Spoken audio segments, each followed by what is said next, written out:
इतिहास का सबसे खतरनाक तांत्रिक, जो बना तिब्बत का सबसे महान संत। क्या आप यकीन करेंगे कि एक ही व्यक्ति ने अपनी शक्तियों से 35 लोगों की हत्या की हो और फिर उसी जीवन में बुद्धत्व को भी पा लिया हो? यह कोई कोरी कल्पना नहीं, ये सच्ची कहानी है तिब्बत के उस महायोगी की, जिसके रहस्यों ने आज भी दुनिया को हैरान कर रखा है। योगी मिलारेपा। हम सब कभी न कभी अपने अतीत, अपनी गलतियों के बोझ तले दब जाते हैं। हमें लगता है कि शायद अब कुछ नहीं हो सकता, लेकिन मिलारेपा की कहानी आपकी इस सोच को जड़ से उखाड़ फेंकेगी। ये वीडियो सिर्फ एक जीवनी नहीं है, ये एक रोड मैप है ट्रांसफॉर्मेशन का। इस बात का जीवंत प्रमाण है कि इंसान का संकल्प उसके कर्मों और परिस्थितियों से कहीं ज्यादा शक्तिशाली है। आज आप देखेंगे, एक सोने का चम्मच लेकर पैदा हुआ राजकुमार रातों रात नौकरों से भी बदतर जिंदगी जीने पर मजबूर हो गया। कैसे अपनी मां के आंसुओं का बदला लेने के लिए उसने काले जादू से अपने पूरे खानदान का सर्वनाश कर दिया, और फिर कैसे पश्चाताप की आग उसे गुरु मारपा के दरवाजे पर ले गई, जहां उसे ज्ञान नहीं बल्कि सालों तक सिर्फ मार, अपमान और पत्थर ढोने का काम मिला। और हम उस रहस्य से भी पर्दा उठाएंगे कि कैसे वो कैलाश के शिखर पर पहुंचने वाले इकलौते इंसान बने। ये कहानी आपके रोंगटे खड़े कर देगी और शायद जीवन के प्रति आपका नजरिया हमेशा के लिए बदल देगी। तो बने रहिए हमारे साथ अंत तक। चलिए शुरू करते हैं योगी मिलारेपा की यह अविश्वसनीय यात्रा। एक राजकुमार का पतन। कल्पना कीजिए 11वीं शताब्दी के तिब्बत की। क्यानासा नामक एक समृद्ध गांव में एक प्रतिष्ठित और संपन्न परिवार रहता था। उस परिवार के मुखिया एक सफल व्यापारी और जमींदार थे, जिनकी ख्याति दूर दूर तक फैली थी। उसी कुल में एक बालक का जन्म हुआ, जिसका नाम रखा गया थोपगा, अर्थात सुनने में प्रिय। प्रेम, सुख सुविधाओं और खुशहाली से भरा उसका बचपन किसी सुनहरे स्वप्न जैसा था। बालक थोपगा, जो आगे चलकर मिलारेपा कहलाया, अपनी मधुर वाणी से सबका मन मोह लेता था। किंतु विधाता को यह सुख अधिक समय तक स्वीकार न था। जब मिलारेपा मात्र 7 वर्ष के थे, तब उनके जीवन पर दुर्भाग्य का सबसे गहरा अंधकार छाया। उनके पिता का आकस्मिक निधन हो गया और इस एक घटना ने परिवार का जीवन पूरी तरह से बदल कर रख दिया। अपने अंतिम समय में पिता ने अपनी सारी संपत्ति और परिवार की देखभाल की जिम्मेदारी अपने भाई यानी मिलारेपा के चाचा को सौंपी। उन्होंने एक स्पष्ट वसीयत तैयार की, जिसमें यह शर्त थी कि मिलारेपा के वयस्क होने पर उसे सब कुछ सम्मानपूर्वक लौटा दिया जाएगा। यह एक पिता का अपने परिवार की सुरक्षा के लिए किया गया अंतिम प्रबंध था। लेकिन पिता की चिता की आग अभी ठंडी भी नहीं हुई थी कि मानवीय संबंधों पर लालच की विजय हो गई। मिलारेपा के चाचा और चाची ने वसीयत की शर्तों को पूरी तरह से नजरअंदाज करते हुए सारी संपत्ति हड़प ली। जिस घर में कभी मिलारेपा, उनकी मां और छोटी बहन का सम्मान था, उसी घर में उन्हें नौकरों जैसा जीवन जीने के लिए विवश कर दिया गया। वह स्वर्णिम बचपन अब एक कड़वी स्मृति बन चुका था। उन्हें कठोर परिश्रम, निरंतर अपमान और भीषण गरीबी का सामना करना पड़ा। उनकी मां, जो कभी एक सम्मानित महिला थीं, अब दूसरों के घरों में काम करके और स्वयं भूखी रहकर अपने बच्चों का पेट पालने पर मजबूर थीं। जिस घर की वे मालकिन थीं, उसी घर में उनकी स्थिति दासों से भी बदतर हो गई थी। यह उस अंधकार का आरंभ था जो आने वाले समय में एक भयानक प्रतिशोध की ज्वाला को जन्म देने वाला था। प्रतिशोध की ज्वाला, काले जादू का विनाशकारी मार्ग। वर्षों के निरंतर अपमान, पीड़ा और अन्याय ने मिलारेपा की मां के हृदय में प्रतिशोध की एक ऐसी प्रचंड ज्वाला जला दी थी, जिसे अब कोई नहीं बुझा सकता था। वह अपने पति की वसीयत के साथ हुए विश्वासघात और अपने बच्चों की दुर्दशा को भूल नहीं पा रही थी। एक दिन जब उन्होंने मिलारेपा को गीत गाते हुए पाया, तो उनका सारा दबा हुआ क्रोध फूट पड़ा। उन्होंने मिलारेपा को धिक्कारते हुए कहा, धिक्कार है तुझ पर। जिस अपमान की आग में हम जल रहे हैं, उसे भूल कर तू गाना गा रहा है। अगर तुझे कुछ सीखना ही है तो ऐसा कुछ सीख जिससे हमारे इन शत्रुओं का वंश ही 9 पीढ़ियों तक समाप्त हो जाए, तब मेरे कलेजे को ठंडक पहुंचेगी। मां के ये शब्द किसी बाण की तरह मिलारेपा के हृदय में चुभ गए। उन्होंने अपनी मां की आज्ञा को ही अपना एकमात्र धर्म मान लिया। मां ने अपनी बची खुची जमीन का टुकड़ा बेचकर मिलारेपा को काले जादू की शिक्षा के लिए भेजा। मिलारेपा घर छोड़कर एक भयानक तांत्रिक युंग के पास पहुंचे, और उससे विनाशकारी मंत्रों और प्रकृति को नियंत्रित करने की गहन शिक्षा प्राप्त की। उन्होंने अपना शरीर, अपनी वाणी और अपना मन सब कुछ गुरु को अर्पित कर दिया और केवल एक ही वरदान मांगा, अपने शत्रुओं का संपूर्ण विनाश।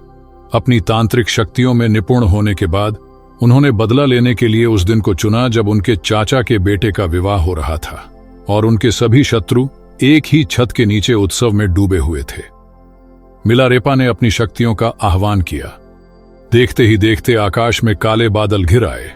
एक विनाशकारी ओलावृष्टि और भूकंप ने उस घर को तहस नहस कर दिया। उस भयावह घटना में उनके चाचा चाची के बेटों और बहुओं सहित 35 लोगों की दर्दनाक मृत्यु हो गई। इस विनाश को देखकर मिलारेपा की मां ने एक छड़ी पर कपड़ा बांधकर पूरे गांव में विजय नृत्य किया और घोषणा की कि उनके बेटे ने अपना बदला ले लिया है। लेकिन उनकी प्रतिशोध की अग्नि अभी भी शांत नहीं हुई थी। उन्होंने मिलारेपा को पुनः आदेश दिया कि वह ओलावृष्टि करके पूरे गांव की फसल को नष्ट कर दे, ताकि वे सभी लोग भी भूखों मरें जिन्होंने उनकी पीड़ा में उनका साथ नहीं दिया था। मिलारेपा ने मां की यह आज्ञा भी पूरी की और अपनी शक्तियों से पकी हुई फसल को पूरी तरह से नष्ट कर दिया। यह उनके जीवन का वह चरम बिंदु था जहां उन्होंने प्रतिशोध तो पूरा कर लिया, पर स्वयं को कर्म के एक ऐसे अटूट बंधन में जकड़ लिया जिसने उनके जीवन की दिशा हमेशा के लिए बदल दी। उन्हें यह एहसास नहीं था कि यह विनाश लीला उन्हें शांति नहीं बल्कि आत्मग्लानि के एक अंतहीन महासागर में धकेल देगी। पश्चाताप की अग्नि और गुरु की खोज।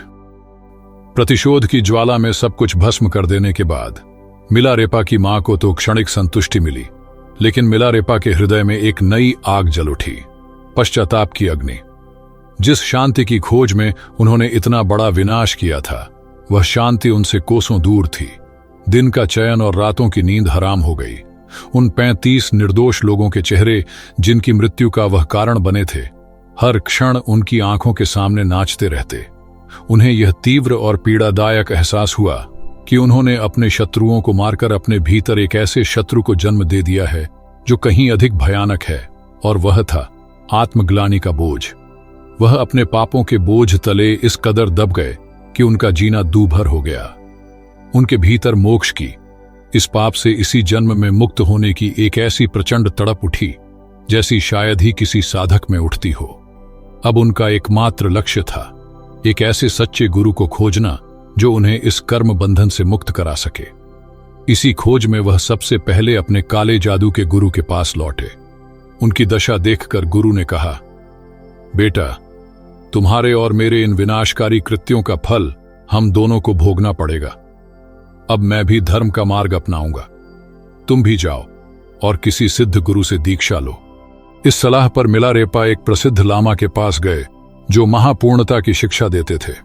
लामा ने कहा, मेरी शिक्षाएं इतनी शक्तिशाली हैं कि इन्हें सुनकर ही मुक्ति मिल जाती है, साधना करने की भी आवश्यकता नहीं। मिलारेपा ने सोचा, अरे यह तो मेरे विनाशकारी जादू से भी सरल है, और यही सोचकर बिना कोई साधना किए वह अहंकार में भरकर सोने लगे। कुछ दिनों बाद लामा ने उन्हें बुलाया और कहा, पुत्र, मैं तुम्हारी सहायता नहीं कर सकता। तुम्हारे पाप असाधारण हैं और तुम्हें एक असाधारण गुरु की ही आवश्यकता है। तुम जाओ मारपा अनुवादक के पास। वह भारत के महान सिद्ध योगी नरोपा के शिष्य हैं। तुम्हारा कल्याण उन्हीं के द्वारा होगा।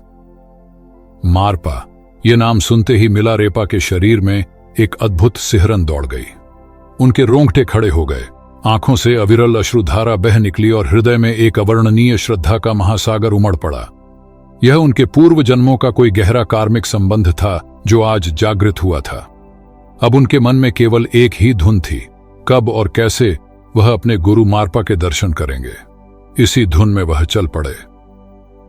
कई दिनों की यात्रा के बाद जब वह मारपा के क्षेत्र में पहुंचे तो उन्होंने एक खेत में हल जोतते हुए एक हृष्ट-पुष्ट तेजस्वी व्यक्ति को देखा। मिलारेपा ने उनसे पूछा, महोदय, क्या आप जानते हैं कि महान गुरु मारपा अनुवादक कहाँ रहते हैं? उस व्यक्ति ने मिलारेपा को सिर से पांव तक देखा और कहा, मैं तुम्हें उनसे मिलवाऊंगा, पर पहले तुम मेरा यह बचा हुआ खेत जोत दो। यह कहकर उन्होंने मिलारेपा को पीने के लिए थोड़ी मदिरा दी और चले गए। मिलारेपा ने बिना कोई प्रश्न किए तुरंत आज्ञा का पालन किया और पूरी लगन से खेत जोतने लगे। यह उनकी पहली परीक्षा थी। क्या शिष्य गुरु को उनके बाहरी रूप से आंकता है या बिना तर्क किए आज्ञा का पालन करता है? काम पूरा करने के बाद जब वह उस व्यक्ति के घर पहुंचे तो यह देखकर स्तब्ध रह गए कि वही हलवाहा गुरु की गद्दी पर बैठा है। वे कोई और नहीं, स्वयं गुरु मारपा थे। मिलारेपा तुरंत उनके चरणों में गिर पड़े, अपने सभी पापों को स्वीकार किया और रोते हुए प्रार्थना की, गुरुदेव, मैं एक महापापी हूं। अपना शरीर, अपनी वाणी और अपना मन सब कुछ अर्पण करता हूं। मुझे भोजन, वस्त्र और धर्म की दीक्षा दीजिए। कृपा करके मुझे इसी जन्म में मुक्ति का मार्ग दिखाइए। मिलारेपा का यह पूर्ण समर्पण देखकर मारपा शांत रहे। उन्होंने कहा, तुमने जो पाप किए वे मेरे लिए नहीं किए। तुम्हारा शरीर, वाणी और मन मैं स्वीकार करता हूं, पर तुम्हें भोजन और ज्ञान एक साथ नहीं मिल सकते। या तो मैं तुम्हें भोजन वस्त्र दूंगा और ज्ञान तुम कहीं और से प्राप्त करो, या मैं तुम्हें ज्ञान दूंगा और भोजन वस्त्र का प्रबंध तुम्हें स्वयं करना होगा। मिलारेपा ने बिना एक क्षण सोचे उत्तर दिया, गुरुदेव, मैं ज्ञान के लिए आया हूं। भोजन और वस्त्र मैं स्वयं मांग लूंगा। यहीं से शिष्यत्व की उस सबसे कठोर अग्नि परीक्षा का आरंभ हुआ, जिसने मिलारेपा को एक साधारण पापी से तिब्बत का महानतम योगी बना दिया। शिष्यत्व की अग्नि परीक्षा। गुरु मारपा के आश्रम में मिलारेपा के जीवन का एक नया अध्याय आरंभ हुआ, लेकिन यह ज्ञान और उपदेशों का नहीं, बल्कि अथाह पीड़ा, अपमान और अथक श्रम का अध्याय था। मारपा ने मिलारेपा को ज्ञान का एक अक्षर भी सिखाने से इनकार कर दिया। इसके बजाय उन्होंने मिलारेपा को अपने सबसे कठोर सेवक की तरह इस्तेमाल करना शुरू कर दिया। दिन भर उनसे खेतों में हल चलवाया जाता और रात में आश्रम की सफाई करवाई जाती। छोटी छोटी बातों पर उन्हें सार्वजनिक रूप से अपमानित किया जाता और डंडों से पीटा जाता। मिलारेपा आशा से भर जाते जब आश्रम में कोई सत्संग या दीक्षा का कार्यक्रम होता। वह चुपके से अन्य शिष्यों के बीच जाकर बैठ जाते, इस उम्मीद में कि शायद आज गुरु की कृपा उन पर भी बरसेगी। लेकिन हर बार मारपा की तेज दृष्टि उन्हें पहचान लेती। वह क्रोध से गरजते हुए कहते, इस महापापी की यहां बैठने की हिम्मत कैसे हुई, और फिर उसे पिटवाकर बाहर फेंकवा देते। यह दिल दहला देने वाला सिलसिला लगभग 8 वर्षों तक चलता रहा, लेकिन मिलारेपा का विश्वास नहीं टूटा। वह धीरे धीरे यह समझने लगे थे कि गुरु का हर प्रहार उनके पाप कर्मों को नष्ट करने के लिए है। उनकी इस असहनीय पीड़ा को देखकर अंततः गुरु मारपा की पत्नी दमेमा का हृदय पिघल गया। उन्होंने अपने पति से मिलारेपा को दीक्षा देने के लिए प्रार्थना की। मारपा इस शर्त पर तैयार हुए कि मिलारेपा अकेले अपने हाथों से एक पत्थर का टॉवर बनाएगा। यह कोई साधारण निर्माण कार्य नहीं था, बल्कि यह मिलारेपा के अहंकार को नष्ट करने का एक प्रतीकात्मक महायज्ञ था। मारपा ने पहले मिलारेपा को एक पहाड़ी पर एक गोल टॉवर बनाने का आदेश दिया। मिलारेपा ने अपनी पूरी शक्ति और लगन से उस टॉवर को लगभग पूरा कर दिया। तभी मारपा वहां आए और बोले, मैंने ठीक से सोचा नहीं था, यह जगह सही नहीं है। इस टॉवर को गिरा दो और इसके सारे पत्थर और मिट्टी वापस वहीं रखाओ जहां से लाए थे। मिलारेपा ने बिना कोई प्रश्न किए आज्ञा का पालन किया। फिर मारपा ने उन्हें एक दूसरी पहाड़ी पर अर्धचंद्राकार टॉवर बनाने का आदेश दिया। मिलारेपा ने उसे भी लगभग पूरा कर दिया, लेकिन मारपा ने उसे भी गिरवा दिया। इसके बाद एक तीसरी पहाड़ी पर एक त्रिकोणीय टॉवर बनाने को कहा गया। जब वह भी आधा बन गया तो मारपा ने उसे भी गिरवाते हुए कहा, क्या तुम मेरा घर किसी जादू टोने का अड्डा बनाना चाहते हो? इसे भी गिरा दो। इस अंतहीन और निरर्थक लगने वाले श्रम से मिलारेपा का शरीर पूरी तरह टूट चुका था। उनकी पीठ पर खून और मवाद से भरे गहरे घाव हो गए थे, जो एक सड़ते हुए मांस के लोथड़े की तरह दिखते थे। ऐसे कई क्षण आए जब वह पूरी तरह से निराश हो गए। उन्होंने आश्रम से भागने और आत्महत्या करने का भी विचार किया, लेकिन मुक्ति की उनकी आंतरिक तड़प और गुरु के प्रति अटूट विश्वास ने उन्हें हमेशा रोके रखा। अंततः जब मारपा ने देखा कि उनका शिष्य शारीरिक और मानसिक रूप से पूरी तरह टूट चुका है, जब उसका अहंकार शून्य हो गया है और वह एक खाली पात्र की तरह हो गया है, तब मारपा का कठोर हृदय पिघल गया। उन्होंने मिलारेपा को अपने गले से लगा लिया और उनकी आंखों में आंसू थे। मारपा ने समझाया, पुत्र, मेरी सारी कठोरता का एकमात्र उद्देश्य तुम्हारे भयानक पाप कर्मों को इसी जीवन में पूरी तरह से शुद्ध करना था। जैसे स्वर्ण को शुद्ध करने के लिए उसे भट्टी में तपाना पड़ता है, वैसे ही तुम्हारे कर्मों के मैल को धोने के लिए यह अग्नि परीक्षा आवश्यक थी। मेरे 9 प्रहार यदि तुम सह लेते तो बिना शरीर छोड़े बुद्धत्व को उपलब्ध हो जाते, पर दमेमा की अधीरता के कारण एक प्रहार शेष रह गया। फिर भी तुम्हारे सभी पाप नष्ट हो चुके हैं। यह वह क्षण था जब शिष्य ने जाना कि गुरु की कठोरता दंड नहीं बल्कि गहन करुणा का ही एक छिपा हुआ रूप है। वर्षों की इस अग्नि परीक्षा ने मिलारेपा को उस बिंदु तक पहुंचाया जहां वह दिव्य ज्ञान को ग्रहण करने और उसे आत्मसात करने के लिए पूरी तरह से तैयार थे। ज्ञान की प्राप्ति और हिमालय में परम तप। जब शिष्य अग्नि परीक्षा में उत्तीर्ण हो गया तब गुरु की करुणा अमृत बनकर बरसी। मारपा ने मिलारेपा को अपना हृदय पुत्र स्वीकार किया और उन्हें उन गुह्य और रहस्यमयी दीक्षाओं से दीक्षित किया जिन्हें वह बड़े यत्न से भारत से लेकर आए थे। उन्होंने मिलारेपा को महामुद्रा का सर्वोच्च ज्ञान और सिद्ध योगी नरोपा के 6 योगों की दुर्लभ शिक्षाएं प्रदान की। गुरु का कार्य अब पूरा हो चुका था। ज्ञान का बीज बो दिया गया था। अब शिष्य का कार्य था कि वह एकांत साधना की भूमि में इस बीज को अनुभव के जल से सींचकर सिद्ध का वृक्ष बनाए। गुरु की आज्ञा शिरोधार्य कर मिलारेपा ने संसार से पूर्णतः विमुख होकर हिमालय की दुर्गम, बर्फीली और एकांत गुफाओं को अपना घर बना लिया। उन्होंने वर्षों तक बाहरी दुनिया से संपर्क तोड़कर गहन मौन और निरंतर ध्यान में बिताए। यह उनकी आंतरिक यात्रा का सबसे महत्वपूर्ण चरण था, जहां सुने हुए ज्ञान को अनुभव की कसौटी पर कसा जाना था। इन गुफाओं में जीवन की परिस्थितियां अत्यंत कठोर थीं। भोजन के लिए मिलारेपा केवल पास में उगने वाली बिच्छू घास को उबालकर उसका सूप पीते थे। वर्षों तक इसी एक भोजन पर निर्भर रहने के कारण उनके शरीर की त्वचा का रंग हल्का हरा पड़ गया था। यह उनके हरित शरीर के रूप में प्रसिद्ध हुआ, जो उनके भौतिक त्याग और प्रकृति के साथ उनके पूर्ण एकीकरण का एक शक्तिशाली प्रतीक बन गया। अपनी कठोर साधना के माध्यम से मिलारेपा ने तुम्मो अर्थात आंतरिक अग्नि के योग में सिद्धि प्राप्त की। यह नरोपा के 6 योगों में से एक प्रमुख यौगिक क्रिया है, जिससे योगी अपने शरीर के भीतर तीव्र गर्मी उत्पन्न कर सकता है। इस सिद्धि के बल पर वह हिमालय की जमा देने वाली ठंड में भी केवल एक पतले सूती वस्त्र में और कई बार तो निर्वस्त्र रहकर भी साधना करने में सक्षम थे। कहा जाता है कि जब वह ध्यान में बैठते थे तो उनके शरीर की गर्मी से आसपास की बर्फ पिघल जाती थी। यह केवल शरीर को गर्म रखने की एक तकनीक नहीं थी, बल्कि यह प्राण शक्ति पर पूर्ण नियंत्रण का प्रतीक था।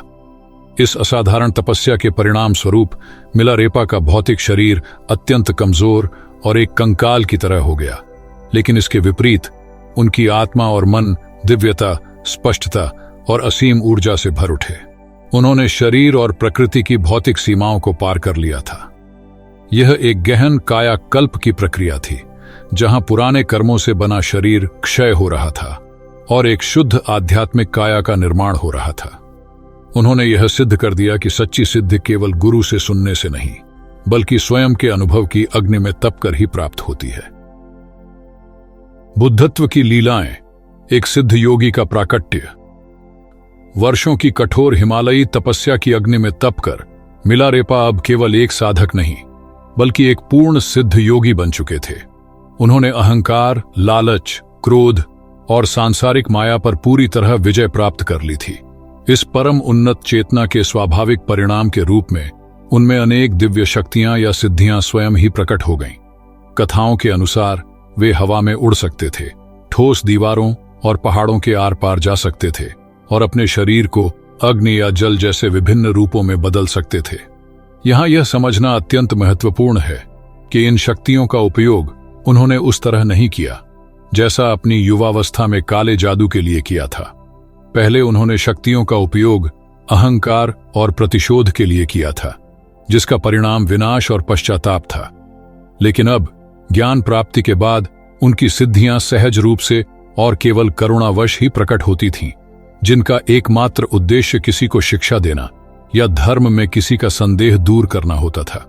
मिलारेपा के जीवन की सबसे प्रसिद्ध और चमत्कारी घटनाओं में से एक कैलाश पर्वत पर उनका आरोहण है। तिब्बती परंपरा में यह दृढ़ता से माना जाता है कि वे कैलाश के पवित्र शिखर तक पहुंचने वाले एकमात्र मानव हैं। यह घटना एक भौतिक विजय से कहीं अधिक चेतना के आरोहण का एक गहरा प्रतीक है। कथा के अनुसार कैलाश पर आध्यात्मिक अधिकार को लेकर उनकी बोन धर्म के एक शक्तिशाली तांत्रिक नारो बोनचुंग के साथ एक प्रतियोगिता हुई। दोनों में यह तय हुआ कि जो सूर्योदय के समय सबसे पहले शिखर पर पहुंचेगा वही विजयी होगा। नारो बोनचुंग ने अपनी जादुई शक्तियों का उपयोग करते हुए एक विशाल ढोल पर सवार होकर शिखर की ओर उड़ान भरी। वहीं दूसरी ओर मिलारेपा शांति से अपनी गुफा में ध्यान में बैठे रहे। उनके अनुयायी चिंतित हो उठे और उनसे जल्दी करने का आग्रह करने लगे, पर मिलारेपा अविचलित रहे। ठीक सूर्योदय के समय जब सूर्य की पहली किरण ने कैलाश के शिखर को छुआ, मिलारेपा उसी किरण पर सवार हुए और पलक झपकते ही शिखर पर पहुंच गए। यह एक अद्भुत लीला थी जिसके गहरे आध्यात्मिक मायने थे। तांत्रिक का मार्ग बाहरी साधनों और प्रयास पर निर्भर था, जो मन और अहंकार के स्तर का प्रतीक है। इसके विपरीत मिलारेपा का मार्ग प्रयास रहित अवस्था का प्रदर्शन था। सूर्य की किरण पर चढ़ना यह दर्शाता है कि जब चेतना शुद्ध और भारहीन हो जाती है तो वह प्रकृति के नियमों से परे हो जाती है और ब्रह्मांडीय शक्तियों के साथ एक हो जाती है। यह घटना केवल एक चमत्कार नहीं, बल्कि आंतरिक साधना की श्रेष्ठता का प्रतीक बन गई। इसी प्रकार मिलारेपा ने कई राक्षसों और दुष्ट आत्माओं को नष्ट करने के बजाय उन्हें करुणा और ज्ञान से धर्म की शिक्षा दी और उन्हें धर्म रक्षक बना दिया। यह उनके दृष्टिकोण में आए मौलिक परिवर्तन को दर्शाता है, विनाश से सृजन की ओर और प्रतिशोध से करुणा की ओर। निर्वाण का संगीत, मिलारेपा के 1,00,000 गीत। आत्मज्ञान की सर्वोच्च अवस्था को प्राप्त करने के बाद मिलारेपा ने जटिल दार्शनिक ग्रंथ या शास्त्र नहीं लिखे। उनकी शिक्षा देने की विधि उतनी ही अनूठी और सहज थी जितनी उनकी साधना। उन्होंने अपने गहरे आध्यात्मिक अनुभवों, अपनी अनुभूतियों और परम सत्य के सार को सहज गेय कविताओं के माध्यम से व्यक्त किया। अपने जीवन काल में उन्होंने लगभग 1,00,000 ऐसे गीतों की रचना की जिन्हें आज सामूहिक रूप से मिलारेपा के सहस्र गीत या द 100,000 सॉन्ग्स ऑफ मिलारेपा के नाम से जाना जाता है। यह ग्रंथ केवल कविताओं का एक संग्रह नहीं है, बल्कि यह उनकी आध्यात्मिक जीवनी, साधना के गहन अनुभव, शिष्यों को दिए गए उपदेशों और प्रकृति के साथ उनके संवादों का एक जीवंत दस्तावेज है। तिब्बती बौद्ध साहित्य में इसे बाइबल या महाभारत जैसा प्रतिष्ठित स्थान प्राप्त है। इन गीतों में भक्ति, वैराग्य, करुणा, महामुद्रा और शून्यता की गहरी शिक्षाएं अत्यंत सरल और सुलभ भाषा में पिरोई गई हैं। मिलारेपा के गीतों का एक केंद्रीय और बार बार आने वाला स्वर है संसार की सारहीनता और हर वस्तु की नश्वरता का तीव्र बोध। वे अपने श्रोताओं और शिष्यों को निरंतर मृत्यु की अनिश्चितता पर ध्यान करने की सलाह देते हैं। उनका मानना था कि जब एक साधक को यह एहसास हो जाता है कि मृत्यु किसी भी क्षण आ सकती है, तभी वह सांसारिक मोह माया और आलस्य को त्याग कर सच्ची साधना के लिए प्रेरित होता है। उनका स्वयं का जीवन इस सिद्धांत का सबसे बड़ा उदाहरण था। अपने घर को खंडहर में और अपनी मां को हड्डियों के ढेर में देखने के बाद ही उनके भीतर वैराग्य की अविचल ज्वाला प्रज्वलित हुई थी। इन गीतों के माध्यम से मिलारेपा ने आध्यात्मिक मार्ग पर चलने वाले साधकों के लिए कुछ मौलिक सिद्धांतों पर भी जोर दिया।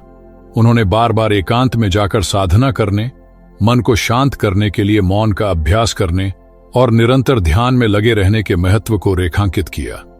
उनका संदेश स्पष्ट था, सच्ची शांति और ज्ञान बाहरी दुनिया की भागदौड़ में नहीं, बल्कि अपने भीतर की गहराइयों में उतरने से ही मिलते हैं। मिलारेपा की यह शिक्षण पद्धति क्रांतिकारी थी। उन्होंने ज्ञान को मठों और विद्वानों के अकादमिक दुर्गों से निकालकर सीधे आम लोगों, चरवाहों, शिकारियों और ग्रामीणों के दिलों तक पहुंचाया। गीतों का माध्यम सार्वभौमिक था।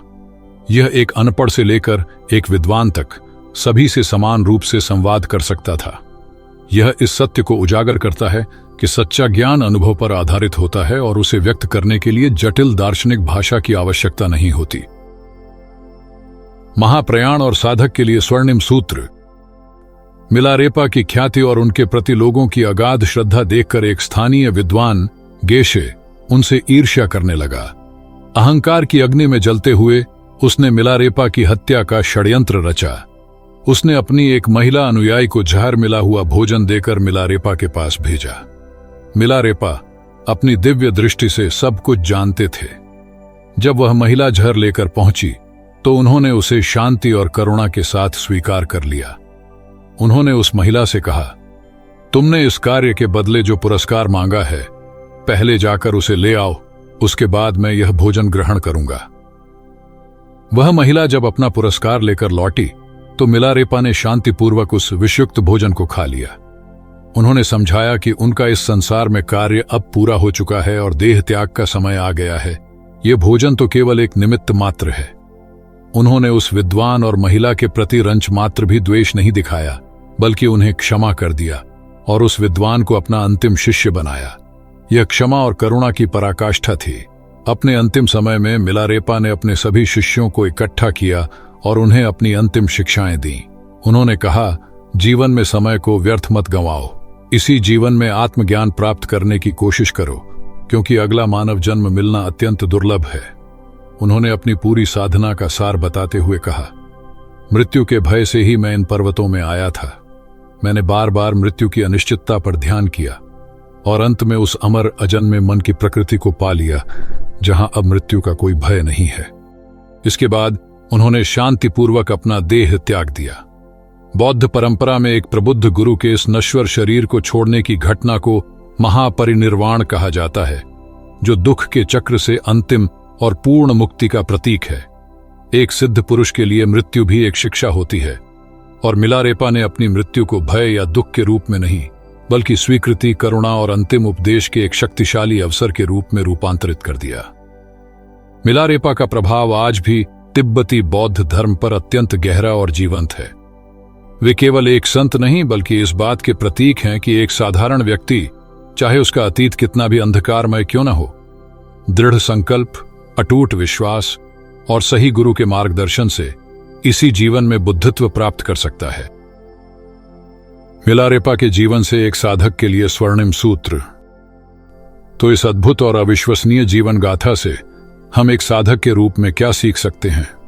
योगी मिलारेपा का जीवन केवल एक कथा नहीं, बल्कि अध्यात्म के मार्ग पर चलने वालों के लिए कुछ स्वर्णिम सूत्र हैं, जो हमेशा हमारा मार्ग रोशन करते रहेंगे। पहला सूत्र है आशा का। मिलारेपा हमें सिखाते हैं कि आपका अतीत आपकी नियति नहीं है। आप जीवन के किसी भी मोड़ पर क्यों न खड़े हों, चाहे कितने भी गहरे अंधकार में क्यों न हों, वहां से बुद्धत्व तक की यात्रा संभव है। एक हत्यारे का बुद्ध बन जाना मनुष्य की असीम संभावनाओं की सबसे बड़ी घोषणा है। दूसरा सूत्र है गुरु के प्रति अटूट श्रद्धा का। मिलारेपा का जीवन चीख चीख कर कहता है कि गुरु की आज्ञा पर तर्क मत करो, बस समर्पण कर दो। जो ऊपर से कठोरता दिखती है, वह भीतर से गहन करुणा का सागर होती है। गुरु की हर परीक्षा, हर डांट उस सुनार के हथौड़े की तरह है, जो हमारे कर्मों और अहंकार के पत्थरों को तोड़कर हमें परमात्मा का शुद्ध स्वर्ण बनाती है। तीसरा सूत्र है तप और सादगी की शक्ति का। मिलारेपा ने सिद्ध किया कि जब हम प्रकृति के साथ सामंजस्य बिठाकर सादगी भरा जीवन जीते हुए कठोर तप करते हैं, तो हम अपनी ऊर्जा को रूपांतरित कर चेतना के शिखर पर पहुंच सकते हैं। भोग में नहीं, योग में ही सच्ची शक्ति और सच्चा आनंद है। चौथा सूत्र है सच्चे पश्चाताप और अहंकार के विनाश का। सच्चा पश्चाताप केवल आंसू बहाना नहीं, बल्कि अपने पापों को धोने के लिए सक्रिय पुरुषार्थ करना है। और यह पुरुषार्थ तभी सफल होता है जब अहंकार पूरी तरह से शून्य हो जाए। ज्ञान का सूर्य तभी उदय होता है जब मैं का अंधकार पूरी तरह मिट जाता है। पांचवां सूत्र है सिद्धियों के प्रति अनासक्ति का। चमत्कार और दिव्य शक्तियां मार्ग में मिल सकते हैं, पर वे मंजिल नहीं है।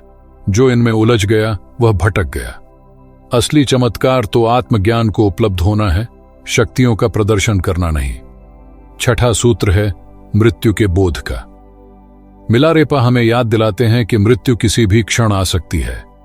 यही एक विचार हमें संसार के मोह से जगाकर साधना में तीव्रता लाने और हर क्षण का सदुपयोग करने के लिए पर्याप्त है। और अंतिम स्वर्णिम सूत्र है करुणा का। आत्मज्ञान पाने के बाद यात्रा समाप्त नहीं होती। असली यात्रा तो तब शुरू होती है जब आप अपने अनुभव के प्रकाश से दूसरों का मार्ग भी रोशन करते हैं। ज्ञान की सार्थकता उसे करुणा के साथ बांटने में ही है। मिलारेपा का जीवन गुरु शिष्य संबंध की महिमा और मानव चेतना के आत्म परिवर्तन की असीम संभावनाओं का एक शाश्वत गीत है। जो युगों युगों तक साधकों को प्रेरित करता रहेगा। तो आज की इस दिव्य चर्चा में बस इतना ही। आपको यह वीडियो कैसी लगी? अपने विचार हमें नीचे कमेंट में जरूर बताइए। यदि यह जानकारी आपको उपयोगी लगी हो तो इसे अपने प्रियजनों तक पहुंचाएं, ताकि अधिक से अधिक लोग इस ज्ञान से लाभान्वित हो सकें। और यदि आप हमारे चैनल पर नए हैं तो इसे सब्सक्राइब करना न भूलें, ताकि ऐसे ही प्रेरणादायक विषयों से आप जुड़े रहें। फिर मिलेंगे अगली वीडियो में, तब तक के लिए धन्यवाद।